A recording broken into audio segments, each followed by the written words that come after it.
So just a few facts. Over the last 10 years, we've increased from 28 wells to 64 wells.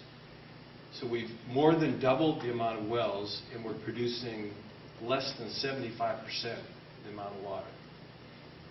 One fact. Second, during that time, our average production has gone from over 530,000 gallons per day per well productivity to less than 200,000 GPD. So that's a decline in that time period of 10 years of over 60%. We have invested in that 10-year period over $20 million trying to keep up with this decline in the aquifer. In the last 3 years alone, it's been $8 or $9 million. So this is the space between those two lines on that graph, and it's very difficult to keep up with. Even with this near continuous investment in production facilities, we're experiencing in recent years a 10 to 12% decline in production capability annually. The daily expense of pulling that water, one may think, well, you're producing less water, your electric costs and other things are going down. Quite the opposite. We're spending more money on labor, more money on maintenance, more money on electricity to pull less water out of the aquifer. So bottom line, it's yielding less at a higher, continuously higher cost.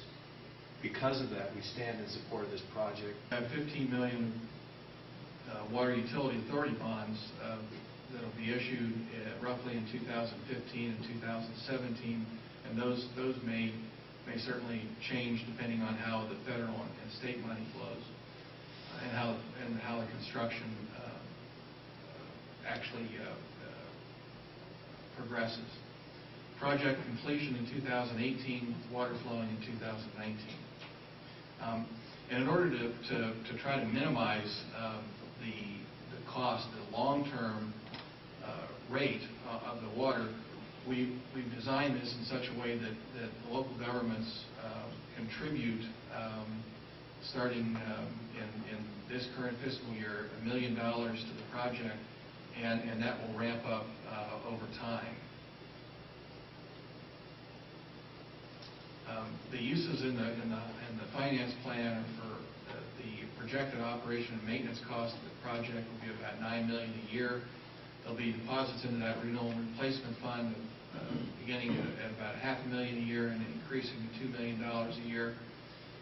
That reservoir fee is $25 per acre foot, and there's also an ISC fee of about $92,000 a year. All of this has been calculated into this cost. We haven't ignored or left anything out. The debt service component, long-term debt service component that the system will support is about $3.3 million. And as Scott said earlier, the projected rate is about $2.80 per thousand. So the first one is on the gross receipts, and we've taken several cities from around the state and also Lubbock and Amarillo, because many of us go to Lubbock and Amarillo and we eat at Hayway or we go places and we don't even really pay attention to what we're spending in taxes, but it's over 8%. And so we just thought it would be, to show you everything around this area. So you can kind of see where Clovis right now, if it was just stayed the same, we're near the bottom. With the new tax rate, we would be right in the middle.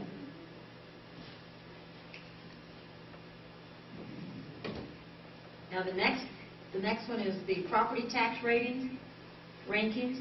You can go, Clovis is down toward the bottom at 3.607 in millage, with Albuquerque being up at the top. Tucumcari was when you combine both of them, the gross receipts tax and the property tax, Tucumcari was right up near the top. The Clovis is, when you combine both of them, we're in the bottom half.